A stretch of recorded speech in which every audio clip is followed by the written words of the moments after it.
आंसू बहाते हुए अपने पत्नी के वियोग में किसी यात्रियों के साथ बरसाने आ गया। और उसकी पत्नी का नाम था किशोरी। अब हरा भरा वहां पहाड़ लता देख करके और अनुराग उमगा, क्योंकि उसकी दिशा उधर ही थी तो अनुराग की दिशा भी उधर ही हुई। और एकांत में रात्रि में चिल्ला चिल्ला के कहा कि किशोरी, हाँ किशोरी, हाँ किशोरी। लाडली जी ने ललिता जी से कहा, देखो हमारा नाम लेकर कोई प्रेमी पुकार रहा है। ललिता जी सर्वज्ञ है तो श्री जी सर्वज्ञ नहीं क्या? सर्वज्ञ होते हुए भी भोरी है, इसलिए प्रिया जी का नाम भोरी है।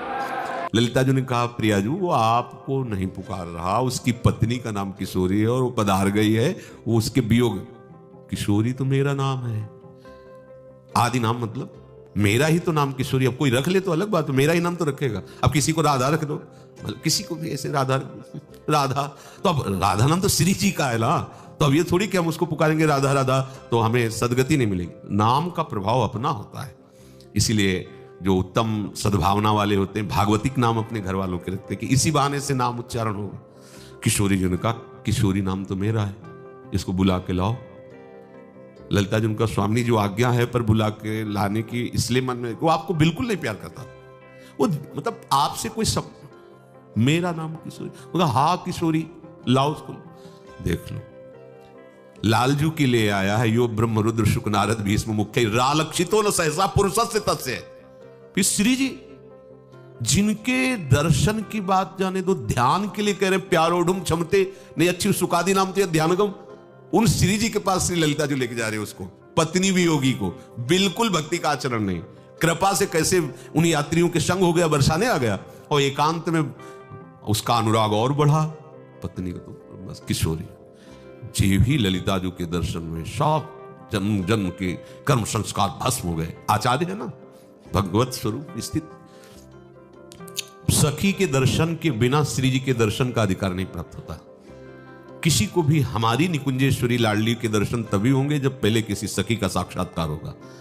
इसलिए आचार्य जो है ना सहचरियां हैं, गुरु जो है ना वो सहचरी है, उन्हीं की कृपा से लाडली जी तक पहुंच होती है। जी ही श्री ललिता जो श्री जी को देखते ही अब क्या भूल गया, सब खत्म खेल। तो लाडली ही लाडली, क्या नाम हुआ उन महात्मा का? शायद अली किशोरी जी, वही महात्मा अली किशोरी जी के बड़े बड़े सुंदर भाव रस में उनके पद हैं, श्री जी के अनन्य हैं, श्री जी के। ऐसी हमारी कृपालु लाडली जी है। श्री जी से मतलब नहीं, श्री जी को नहीं जानते पर वो किशोरी किशोरी। सोचो हमारी श्री जी क्या नहीं जानती थी क्या ये बात कि वो अपनी पत्नी का ध्यान करते ही उसको पुकार रहा है। महारानी जी इतनी ऐसी करुणा में श्री जी की तुम शरणागत हो कि तुमको और कुछ पढ़ने सुनने देखने जानने की चाहो, आग लगे ऐसे ज्ञान में।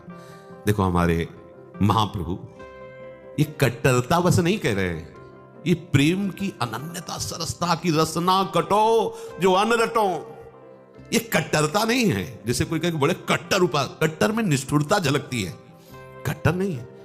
अगर कट्टर होते तो कैसे कहते सर्वानुवस्ततया निरीक्ष परम स्वाराध्य बुद्धिर्मम, सब मेरे ही आराध्य देव। ये कट्टर के शब्द थोड़ी होते हैं, कट्टर में तो कठोरता होती है हृदय में, ये तो सरसता की चरम सीमा है। पर प्यारी जी से इतना प्यार है कि ना रसना कटो जो अन रटो। अगर और कुछ बोलूं तो मेरी जबान कट, सच्ची। यहां तो प्यार कोई करना जानता ही नहीं है ना जगत में। जहां वासना होती वहां प्यार शब्द का परिचय नहीं होता।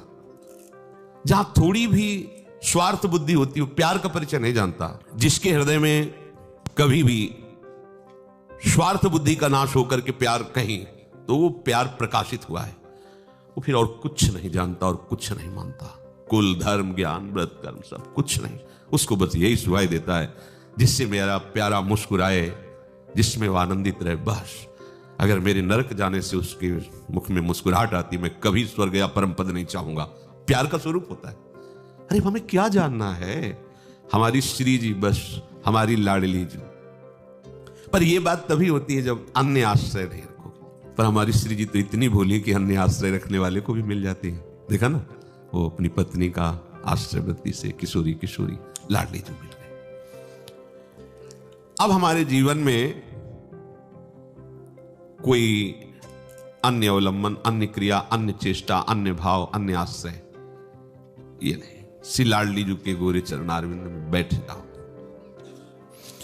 पद गाते हुए ऐसी भावना करो कि श्री जी हमारे पास है, क्योंकि नाम बाणी जहां श्याम श्यामा था। एक कोई ब्रजवासी चरवाहा गायों को जो चराता था, उसको एक पद याद हो गया था, बनी श्री राधा मोहन जी की जोरी।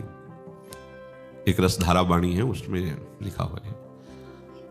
महाप्रभु उस समय मदन टेर में विराजते थे।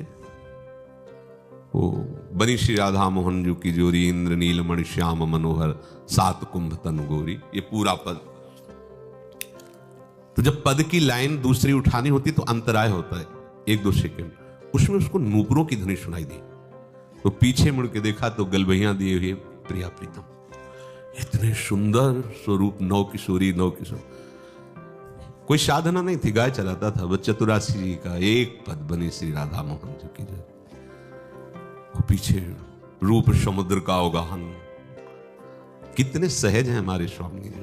बरसंत में सहजाद्भुत सौख्य धाराम, सुभग सुंदरी सहज सिंगार, सहज शोभा सर्वांग प्रति, सहज रूप वृषभानुनंदिनी, सहजानंद कदमिनी, सहज विपिन वर उदित चंदनी, सहज केल नित नित नवल, सहज रंग सुख चैन, सहज माधुरी अंग प्रति मोपे। सब कुछ सहज है हमारी लाडली जी का। हाथ जोड़ के खड़ा हो गए। उनका सुनो, हमारा एक काम करोगे? ये क्या हुआ? चतुरासी जी सेवा प्रदान कर रही प्रिया प्रीतम की। ये जो आप फल स्तुति में पढ़ते हो ना, निरखय जुगल किशोर भोर और रैन न जाने, पिए रूप रस मत भयो कछु मन ही नाने, प्रेम लक्षणा भक्ति होए ही आनंदकारी, और वृंदावन वास सखी सुख के अधिकारी। प्रिया जी जो अपनी सखी को आदेश करती वही उसको आदेश कर रही।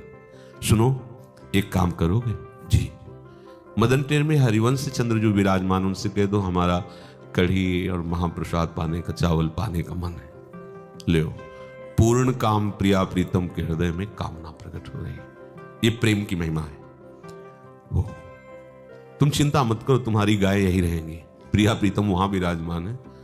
भाग के मदन टेर में आया, महाप्रभु के चरणों में पड़ा। वो 9 किशोरी 9 किशोर भूख लगी, उनको कह रहे कि कढ़ी चावल है।